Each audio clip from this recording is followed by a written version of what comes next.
안녕하세요. 백두산 금융연구소의 백두산입니다. 7월 7일 금요일 오후 4시 13분입니다. 세계 증시가 오래간만에 일제히 급락을 하고 있습니다. 이쯤 됐으면 이제 의미 있는 매도세라고 할 수 있죠. 의미 있는 매도세가 등장하고 있구나 라고 이야기할 수 있습니다. 그래서 이제 본격적으로 이런 것들을 근거로 해서 하방 베팅의 근거가 있다고 할 수 있고요. 또 그리고 하락 전환을 시도하고 있다라고 이야기할 수 있는 거죠. 이런 것들을 근거로 해서요. 물론 기존에도 하방 전환, 하락 전환의 추세 전환의 가능성을 이야기를 하긴 했었지만은 이제 기존에는 어떤 어떤 손에 잡히는 물증이 없는 상태에서 이야기를 한 거고, 지금은 이제 오늘 나온 이런 음봉들이 손에 잡히는 물증인 거죠. 이런 물증을 바탕으로 해서 이제 합리적으로 어떤 추세 전환의 가능성이나 이런 거를 이야기할 수 있게 된 겁니다. 근데 아직도 시장은 비교적 좀 강한 편이라고 보시면 될 것 같아요.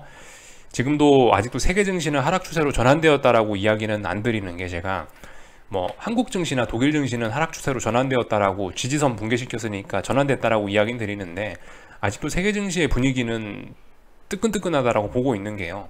대장이 안 죽었거든요. 대장이 나스닥, 일본 증시, 이런 친구들, 종목으로 따지자면 애플, 엔비디아 이런 게 있을 텐데 얘네가 안 죽었거든요. 대장이 죽어야죠. 근데 아직 대장은 아직도 강합니다. 그리고 대장은 지금도 그냥 가벼운 어떤 가격 조정일 수 있어요. 어제 오늘의 이런 약세가 오히려 더 큰 급등을 불러일으킬 가능성도 충분히 있는 상황입니다. 이런 대장들은요. 그렇기 때문에 아직도 세계 증시는 강하다라고 일단 이야기는 할 수 있을 것 같습니다. 다만 전환 가능성이 합리적으로 생겼죠. 이 정도를 좀 생각하시면 될 것 같습니다. 그래서 좀 지난 일들을 좀 잠깐 좀 복습을 좀 할까 하는데, 복습을 좀 할 시점인 것 같긴 한데요. 지난 일들 한번 생각을 해보시면, 시장이 막 오르고 있을 때, 6월 중순에 꼭지점 만들고 있을 때, 의미 있는 고점 만들고 있을 때 우리는 대부분 어떻게 생각했습니까? 절대 전환 가능성 없다, 이거 조정이다, 요렇게 봤죠. 누가 봐도 시장은 강하다, 코스피는 앞으로 몇 천을 가야 되고 앞으로 선물도 더 오를 것 같고 그랬죠. 모두가 더 오를 거라고 생각했을 때 지수는 꼭지점을 만들어냈습니다. 그때의 생각들을 한번 해보시라고요. 이때의 감정들을 한번 잘 떠올려 보시라고요. 이때가 기억이 안 나시면 최소한 7월 3일날 장대 양봉 나올 때 여러분들의 마인드를 한번 떠올려 보시라고요. 우리가 모두가 그쪽을 바라보면 절대 그쪽으로 안 간다라는 걸 한번 좀 기억을 해보셨으면 좋겠고요. 그리고 이 추세 전환이라는 게 얼마나 오래 걸리고 힘든 일이냐라는 거를 한번 좀 한번 더 좀 돌이켜 보셨으면 좋겠다라는 거 말씀 좀 드리고 싶습니다. 이번에 코스피는 어쨌든 하락 추세로 전환이 된 건데요. 코스피가 하락으로 전환될 때까지 꼭지점은 요때 만들어졌죠. 꼭지점 확인하고 나서 한 달 걸렸어요. 한 달 가까이가 되니까 이제서야 하락으로 전환됐다라고 이야기를 하고 있죠. 그 와중에 얼마나 쫄깃쫄깃한 순간들이 있었습니까? 직전 고점 여기 있고, 이런 고점을 검증하는 이런 과정들을 거쳤단 말이에요. 물론 코스피는 별로 쫄깃하지 않았습니다만은 나스닥 같은 거는 이런 쫄깃한 과정을 굉장히 많이 거쳤죠. 오랫동안 이런 과정을 거쳤죠. 그러니까 전환에는 굉장히 시간이 오래 걸린다라는 거, 또 그리고 전환을 하기 위해선 굉장히 많은 고통스러운 검증의 과정을 거친다는 거, 그 검증의 과정들이 전부 다 어떤 진입의 기회로 지나고 나서 보니까 전부 다 어떤 포지션 구축의 기회였던 거죠. 그런 것들이요. 그런 것들을 이번에 잘 활용하셨었나는 여러분들이 스스로 이제 가슴에 손을 얹고 자문해 보시면 되는 거고, 하여튼 그렇다라는 거. 그래서 제가 계속 강조해서 말씀드리는 게, 이렇게 오래 걸리고 고통스러운 검증 과정을 계속 거치고 그 와중에 기회를 계속 주기 때문에, 진입의 기회를 주기 때문에 꼭지점 잡으려고 하지 말자라는 이야기를 계속해서 드리고 있습니다. 그래서 좀 뜬구름 잡는 소리를 좀 오래간만에 복습을 좀 해봤고요. 근데 사실 지금 제가 말씀드린 이런 뜬구름 잡는 이야기는 오늘 여러분들께 드리고 싶은 이야기와 사실 또 일맥상통하기도 합니다. 이런 자리에서 제가 어떻게 생각했냐고 한번 되돌이켜보자고 말씀을 드렸는데요. 오늘 지금 드리고 싶은 이야기가 이때 드리고 싶은 이야기와 방향성만 반대라서 그렇지 같습니다. 막상 또 가만 돌이켜보니까 지난 일주일 동안 어쨌든 코스피는 내내 빠지기만 했거든요. 그리고 중요한 지지선 붕괴시켰거든요. 그리고 막 폭락하고 있거든요. 그러니까 이제 더 빠질 것 같아요. 그리고 오늘 장대음봉 보니까 이제는 완전 세상이 끝난 것 같습니다. 이제 금융위기 와도 이상하지 않을 것 같아요. 그죠? 모두가 이제 또 하락으로 또 쏠려 있다라는 그런 기분이 좀 듭니다. 이때와 심리적인 부분은 본질적으로 그렇게 크게 다르지는 않다라는 생각입니다. 그래서 어쨌든 지금 상황에서 절대적으로 하지 않으셔야 되는 점은 하방 추격이다라는 점을 꼭 좀 말씀을 좀 드리고 싶습니다. 최소한 5일선과의 이격이나 뭐 볼린저 밴드의 뭐 수축이나 이런 걸 좀 확인하고 나서 진입을 하는 게 맞지 않겠냐라는 생각이고요.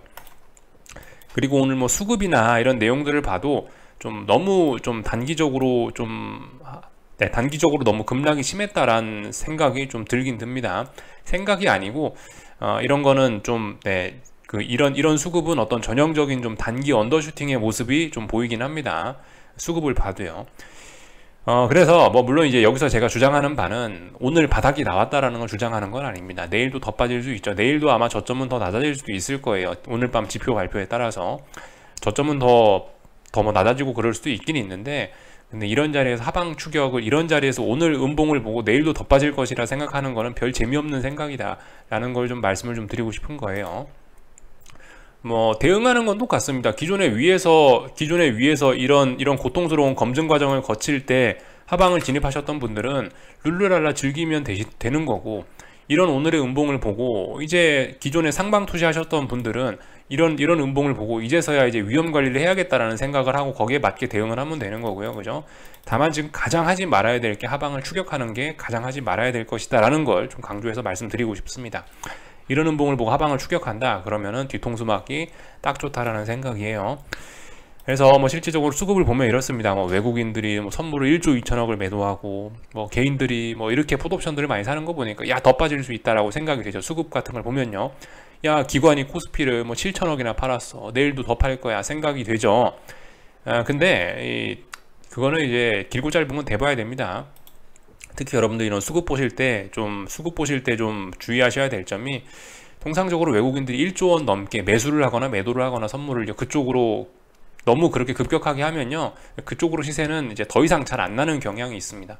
잘 생각하셔야 돼요. 이거 선물 1조 2천억 매도했는데 내일도 1조 2천억을 팔아야 선물이 또 저렇게 빠질 수 있는 거예요. 잘 생각해 보셔야 됩니다. 오늘의 1조 2천억 선물 매도한 게 내일도 선물 저만큼 매도한다라는 거 보장하는 게 아니에요. 그렇기 때문에 오늘 저렇게 외국인이 선물을 많이 팔고 기관이 현물을 많이 팔았기 때문에 앞으로 주식시장이 더 빠질 거야 라고 주장하는 거는 좀 개인적으로 저의 경험상은 설득력이 좀 낮다, 조금 설명력이 좀 낮다라고 판단이 됩니다. 오히려 이런 거는 저의 경험상은 그래요. 이런 거는 뒤통수 치는 수급이다라고 생각을 합니다. 평상시에 제가 수급 이야기 안 하죠. 근데 오늘 이런 수급은 전형적으로 그런 우리의 뒤통수를 치는 그런 수급이라 가지고 이거 한번 언급을 한 거예요.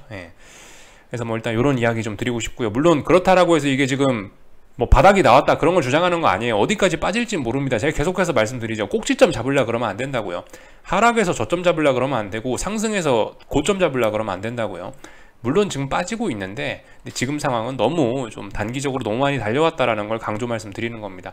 너무 많이 달려왔으니 하방 추격은 너무 많이 달려왔으니까 여기서 지금 내일도 폭락한다라고 생각을 하시고 하방 추격을 하시면 굉장히 위험할 수 있다라는 걸 강조 말씀드리는 거예요. 제가 이런 영상에서 해야 될 일은 제 생각엔 하지 말아야 될 그러니까 뭘 해야 된다를 알려드리는 게 아니고 하지 말아야 될 일을 말씀드리는 게 가장 큰 중요한 역할이라 생각하거든요. 지금 상황에서 아무튼 가장 중요한 하지 말아야 될 거는 하방 추격인 것 같다 싶습니다. 그래서 아무튼 뭐 너무나 이래저래 단기적으로 낙폭이 좀 과하긴 합니다. 볼린저 밴드 하단선과의 이격이 0.7% 정도 벌어졌고 굉장히 큰 편이고요. 5일선과의 이격은 2.2% 벌어졌다. 이 정도면 역대급으로 큰 겁니다. 추가로 하락을 하더라도 어느 정도의 좀 쉬어가기 정도는 필요한 그런 굉장히 좀 과한 수치라고 생각하시면 될 것 같아요. 뭐 이 정도 말씀드리면 될 것 같고요. 뭐 물론 근데 아직 여기서 더 슈팅이 더 이어질 수도 있는 겁니다. 그거는 몰라요. 꼭지점은 모릅니다. 근데 하여튼 좀 과하다 이 정도 이야기만 드리면 될 것 같아요.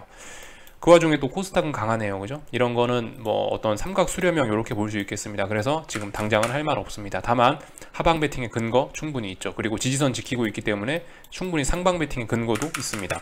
이런 건 혼란스러운 구간 안에 있는 거죠. 다만 이제 코스닥은 제 생각엔 이 3중고점형 이런 가능성을 조금 더 높게 보고 해석하는 게 조금 더 합리적이지 않을까 싶습니다.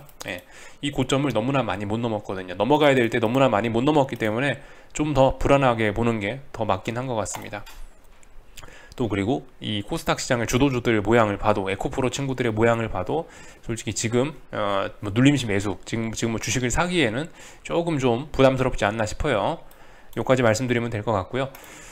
환율도 뭐 보시다시피 계속해서 답답한 그런 구간입니다. 뭐 물론 달러 매수의 근거가 있지만 달러를 팔아야 될 근거도 사실 없진 않은 거예요. 계속해서 위쪽에 저항이 누적되고 있고 이런 상황이라 하여튼 삼각수렴형이죠, 그죠? 그래서 특별히 할 말은 없다.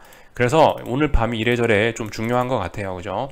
오늘 밤에 중요한 이벤트가 있다라고 좀 말씀을 드렸고요. 오늘 아침부터 그 중요한 이벤트를 앞두고 지금 주식시장은 먼저 빠진 감이 있습니다. 좀 먼저 빠졌기 때문에 개인적으로는 좀 일단 하방 포지션을 들고 있는, 하방을 생각하는 제 입장에서 이런 시세는 저는 일단 별로 좋지 않다라고 생각합니다. 오히려 상승을 자극할 수도 있겠다라는 생각이 들어요. 어제 빠지고, 어제 미국 증시 좀 빠지고, 오늘 한국 증시 빠지고 이랬던 게 결과적으로 좀 대가를 좀 치러야 되지 않을까라는 생각을 개인적으로 좀 하고 있습니다. 물론 근데 이런 하락들이 의미는 있어요, 그죠? 의미는 분명히 있는 거예요. 이게 오늘 보시면 코스피가 어딘가를 또 붕괴를 시켰죠. 또 어딘가를요. 예. 어디를 붕괴시켰습니까? 여기 이 자리 붕괴시켰잖아요. 여기는 또 의미 있는 지지선이란 말입니다. 그러니까 지지선을 또 붕괴시켰으니까 어떤 하락 추세의 강화, 하락 추세가 잘 가고 있구나, 이런 의미가 있는 거예요.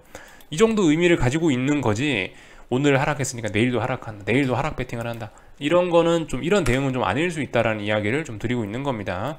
의미는 있어요, 그죠? 예, 오늘 강력한 매도세를 보여줬으니까 앞으로 이제 어떻게 될 거다. 다만 단기적으로 너무 과하니까 좀 쉬었다 가지 않을까? 이 정도 생각은 할 수 있다라는 거죠. 그 정도로 생각하시면 딱 적당할 것 같다 싶습니다.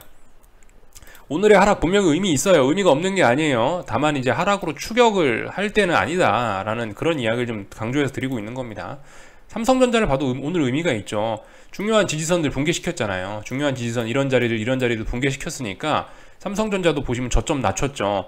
그러니까 하락 추세로 전환이 되긴 된 거예요. 이 정도면 물론 얘도 좀 더 확인 과정이 필요하긴 한데요. 얘는 지금 보시면 사실 엄밀히 따지면 이 뭘 더 확인해야 되냐, 그러니까 삼성전자가 하락 추세로 전환이 되려면은 여기서 한 번 더 올라주면서 고점을 한 번 더 확인해야 될 필요가 있어요. 고점이 낮아지는지를 확인하고, 고점이 낮아지고 저점이 낮아지는 걸 봐야 이제 하락 추세라고 이야기할 수 있는데, 아직 보시면 삼성전자는 지난번에 고점을 높였었기 때문에 엄밀히 따지면 이게 뭐 하락 추세로의 완전한 전환 이런 것까지는 아닌데, 근데 일단 오늘 중요한 지지선을 붕괴시켰기 때문에 그만큼 매도세가 강하다라고 이렇게 우리가 해석을 할 수 있는 거고, 이 정도 매도세면은 지난번에 상승했던 건 오버슈팅이고, 그렇다면 별 의미 없는 고점이 될 수 있고, 그렇다면 앞으로 좀 방향 전환의 가능성이 높겠구나라는 거를 해석할 수 있는 그런 신호에 불과한 겁니다. 그러니까 뭐 오늘의 이런 하락을 봤다라고 해서 이제 무조건 삼성전자는 다 팔아야 되고, 그건 아닐 수 있다라는 겁니다. 그죠? 말씀드리다시피 아직까지 어떤 하방 진입을 하는 주요 전략은 반등시 매도 전략이 더 맞는 것 같고요. 추격보다는요. 또 그리고 삼성전자가 이렇게 중요한 지지선 붕괴시켰으니까 삼성전자 기존 주주분들은 위험 관리를 이제 해야 되겠죠. 지금까지는 위험 관리 생각만 했지만 이제는 행동에 옮겨야 되는 그런 때가 온 겁니다. 물론 뭐 배부르게 많이 드신 분들은 오늘 음봉 보고 그냥 시원하게 주식 다 팔아도 문제는 없다라고 생각하고요. 근데 이제 다만 이런 상황에서 얘도 단기적으로 낙폭이 좀 과하기 때문에 좀 반등 나올 때마다 이제 내가 들고 있던 주식 물량을 줄이겠다, 뭐 그런 전략 정도는 충분히 가능하지 않을까 싶어요. 하여튼 근데 의미 있는 음봉이 나오긴 나왔다고요. 그죠? 왜 여기 이런 자리를 붕괴시키냐고요. 그죠? 진짜 힘이 셌으면요. 그러니까 이런 의미 정도가 있다라는 걸 좀 생각하시고 거기에 맞춰서 대응하시면 좋을 것 같습니다. 오늘 급락했으니까 내일도 폭락한다, 흥분할 게 아니고요. 차분하게, 신호가 등장했구나, 저 신호에 맞춰서 나는 어떻게 대응을 해야 되겠구나, 그죠? 그렇게 우리 평상시에 사거리 같은 데 길 건널 때, 그죠? 횡단보도에 초록불 들어오면 건너가는 거죠. 초록불 들어온 거 보고 차분하게 건너가는 거죠. 초록불 들어왔으니까 급격하게 뒤에서부터 전속력으로 뛰어서 건너는 거 아니죠. 초록불 들어왔으니까 뒤에 차가 오는지, 뭐 우회전하는 차가 있는지 잘 보고 나서 확인하고 이제 건너는 거죠. 그냥 신호의 의미는 그겁니다. 우리한테 어떤 신호가 나왔다, 그럼 이걸 보고 어떻게 해야지 판단하는 거죠. 그걸 보고 당장 급발진을 하라는 게 아니에요. 그죠? 하이닉스도 그렇습니다. 보시다시피 일단 중요한 자리 붕괴는 시켰고요. 일단 근데 사실 약간 좀 이건 좀 애매하긴 합니다. 예. 지난번에 가격 조정이 좀 많이 됐었던 거라 가지고 의미 있는 지지선들이 조금 좀 더 있어 가지고 얘는 완전히 어떤 하락 전환 그렇게까지 좀 이야기하기는 좀 어려울 것 같고요. 얘도 다만 이제 오늘 이런 신호를 보면서 중요한 의미 있는 자리를 붕괴시키고 있으니까 다음번에 이제 슬슬 주식 비중을 축소해야겠다, 이 정도 생각은 할 수 있겠죠. 그죠? 그 정도 생각하시면 될 것 같아요. 여기까지 말씀드리면 될 것 같고, 아직도 그죠? 코스닥은 강하죠. 그죠? 네. 그러니까 거기에 맞춰서 대응을 해야 된다, 이렇게 말씀을 좀 드리고 싶습니다. 어디까지나 약한 건 약하다고 봐주고 강한 건 강하다고 봐주고 거기에 맞게 대응을 하면 되겠죠. 뭐 그래서 일단 전반적인 이야기를 좀 드려봤고요. 오늘 뭐 다 같이 다들 뭐 빠졌습니다. 뭐 세계 증시 이야기도 좀 할까 하는데요. 오늘 일단 뭐 중국 증시 보시면 중국 증시는 이런 경향이 좀 있긴 있는 것 같아요. 그죠? 먼저 빠지던 증시는 세계 증시가 다 같이 빠지면 의외로 강한 모습이 좀 나타나기도 합니다. 얘는 워낙 먼저 꺾였던 증시라 가지고 정작 남들이 빠질 때는 좀 덜 빠지는 이런 모습 보이고 있으나 추세적으로는 특별히 이상한 거 없다. 아래쪽으로 잘 가고 있는 그림이다. 그죠? 이 정도 확인을 하면 될 것 같고요. 요즘에 홍콩이 막 무섭게 빠지더라고요. 근데 뭐 홍콩도 뭐 이미 뭐 오래전에 하락 추세로 뭐 전환이 된 상황이라 뭐 오늘 막상 전 세계가 다 같이 빠지니까 좀 오늘 덜 빠지죠. 그죠? 하여튼 근데 중요한 자리 어디겠습니까? 뭐 여기 있는 뭐 이런 직전 저점 이런 자리 붕괴시키면 계속해서 하락 추세 이어지겠죠. 그죠? 뭐 이런 점 정도 그냥 체크만 하고요. 하여튼 근데 중요한 건 대장이다. 뭐 일본 증시나 니케이 지수나 이런 게 중요하다 싶습니다. 그래서 일본 증시는 오늘 보시면 직전 저점이 이 자리인데요. 뭐 대략적으로 지금 살짝 붕괴시킨 그런 그림입니다. 그런데 아직까지 지지선의 영향을 받고 있는 그런 자리입니다. 그래서 완전히 뭐 추세 전환이나 붕괴 이런 이야기는 하지 않고요. 다만 이제 쌍고점 가능성이 매우 높아진 거죠. 그죠? 이 자리 붕괴돼서 완전히 이제 밑으로 내려오면 그럼 이제 쌍고점 완성됐다고 할 수 있고 하락 추세로 전환됐다라고 할 수 있을 거예요. 네, 아직은 아니죠. 아직은 아닙니다.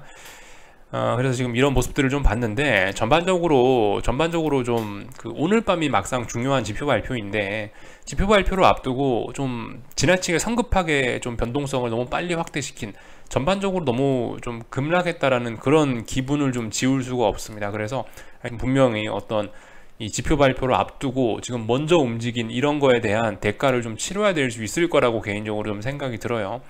물론 오늘 밤에 이제 지표가 얼마나 나쁘냐에 따라서 시장의 반응은 좀 달라질 수가 있겠는데 오늘 밤에 지표가 어떻게 발표되냐에 따라서 시장의 반응은 좀 다를 수가 있긴 있을 텐데요.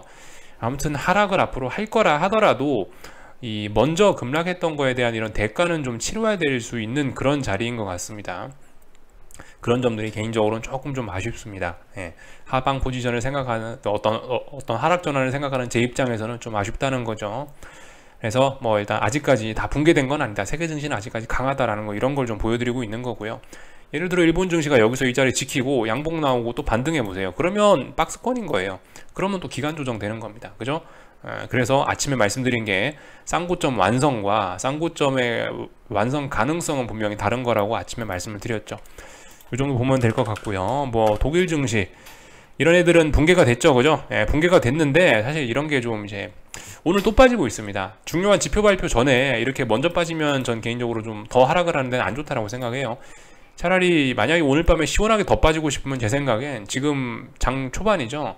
이런 때 시원하게 올라가면서 위쪽에 고점을 한번 확인해 주는 게 더 좋은 플레이라고 생각을 하는데 일단 지금 장 초반에 약세를 보이고 있습니다. 제 생각에 이런 거는 별로 오늘 빠질 생각이 없다는 게 아닌가라는 그냥 막연한 추측을 좀 해보긴 해요. 이 정도 말씀드리면 될 것 같죠. 그래서 하여튼 이래저래 중요한 지표 발표가 오늘 밤인데 이거를 앞두고 지금 시장이 좀 선제적으로 먼저 움직인 감이 있고 또 그리고 일부 증시는 저렇게 지나치게 단기낙폭 과대한 느낌으로 좀 급락 폭락을 하고 있기 때문에 추가로 하락을 하더라도 어느 정도 좀 쉬어가기 기간은 좀 필요할 수 있다라는 생각이 좀 들고요. 개인적으로 뭐 그렇게 봅니다. 뭐 일단 그런 생각들을 하고 있고요. 뭐 그렇죠. 뭐 미국 증시도 좀 그래요. 미국 증시도 결과적으로 어제 조금 좀 많이 빠졌다는 그런 생각이 좀 있긴 있습니다. 뭐 물론 더 뭐 지켜봐야 됩니다. 그죠? 더 뭐 지켜봐야 되는데요. 하여튼 뭐 그래요. 별로 일단 하방 포지션 들고 있는 제 입장에서는 일단 별로 이렇게 먼저 빠지는 모습이 별로 일단 좋아 보이진 않는다. 그래서 미국 증시는 오늘 밤 물가 지표가 또 예상치보다 또 괜찮고 그러면은 나스닥 같은 경우는 아래쪽으로 가는 게 아니고 위쪽으로 가면서 다시 한 번 더 저항을 테스트하러 갈 수도 있습니다. 그런 점들 좀 염두를 해놔야 될 것 같아요. 아직까지 그러니까 이런 대장들은 위쪽에서 보시면 내려올 기미도 안 보여요. 굉장히 강한 거기 때문에 하여튼 오늘 밤이 그래도 조금 좀 중요하긴 할 것 같다. 근데 온도차가 굉장히 많이 나죠. 그죠? 먼저 선제적으로 좀 많이 단기낙폭 과대까지 빠져있는 뭐 독일 증시라든가 한국 증시 위쪽에서 가벼운 조정을 하고 있는 나스닥 미국 증시 온도 차이가 좀 많이 납니다. 어떻게 될지 지금 뜨거운 얘네들이 좀 내려오면서 한 번 더 얘네가 뭐 출렁할지 뭐 아니면 얘네가 올라가고 뭐 너무나 낙폭이 과대했던 얘네들도 좀 뭐 반등을 할지 좀 이런 점들이 좀 아리까리한 점이긴 해요. 하여튼 뭐 지켜봐야 알 것 같고요. 뭐 저도 뭐 내일 일이 어떻게 될지 모르겠고, 하여튼 중요한 이벤트 앞두고 좀 먼저 움직인 감이 있긴 합니다. 이 점은 사실 금리도 그래요. 지금 이제 사실 이번 주에 지금 뭐 코스피가 흔들리고 어쩌고 저쩌고 한 게 결과적으로 뭐 긴축우려도 뭐 긴축우려도 어쩌다 저쩌다 하지만 단순히 금융시장 돈의 논리로 보면은 금리가 지난주부터 해갖고 변동성을 확대시켰기 때문에 증시가 지금 흔들리는 거거든요. 근데 사실 금리도 지난 몇 거래일 동안 좀 지나치게 좀 많이 오른 감이 있어요. 또 그리고 지금 중요한 저항에 다 부딪혔습니다. 2년물 금리도 아침에 보여드렸다시피 2년물 금리도 그래요. 2년물 금리도 지금 전고점, 역사적인 고점 넘어가려고 말라고 지금 그런 걸 시도하고 있는 자리거든요. 약간 지치긴 했어요. 금리가 계속 올라줘야 아마 증시도 더 빠질 수 있을 것 같거든요. 근데 금리들이 대부분 지금 중요한 고점 부근에 왔기 때문에 이런 점들은 이제 증시 하방을 생각하시는 분들 입장에서는 좀 부담스러운 점이라고 할 수가 있겠습니다. 그래서 뭐 잘 모르겠어요, 저도. 일단 하여튼 뭐 지켜볼 뿐이고, 오늘 밤 하여튼 근데 고용지표는 좀 중요하겠죠. 네, 논판 페이롤스하고 실업률 잘 보시면 된다 말씀드리면 될 것 같고요. 뭐 다른 거 특별히 할 이야기는 없습니다. 하여튼 하방 추격을 할 때는 최소한 아닌 것 같다 싶습니다. 여기서 시장이 더 빠지더라도요, 뭐 추격은 좀 아닌 것 같고, 분명히 하여튼 기다리면 또 기회를 줍니다. 그죠? 제가 영상 초반에 보여드렸었죠. 추세 전환하는데 얼마나 걸렸냐, 한 달이 걸리지 않았냐, 이런 이야기 했죠. 지금도 아직도 하락 전환을 고민하는 뭐 나스닥이나 이런 게 있기 때문에 빠지더라도 아마 굉장히 지지부진하게 빠질 가능성이 좀 있을 것 같습니다. 저 개인적으로는요. 급하게 빠진다라고 생각하지는 않습니다. 여기서 그리고 급하게 빠져버리면 여러분들이 생각하시는 그런 어떤 큰 하방 추세는 또 나오지도 않을 거고요. 하여튼 이래저래 시간이 좀 필요하니까 느긋하게 대응하셨으면 좋겠다라는 이야기 드리고 싶습니다. 여기까지 할게요. 궁금한 거 리플 남겨주시고 내일 아침에 뵙도록 하겠습니다. 아, 내일 아침이 아니네요. 금요일이네요. 한 주간 수고들 많으셨고요. 즐거운 주말들 보내시고 그럼 다음 주에 뵙도록 하겠습니다. 여기서 마치겠습니다.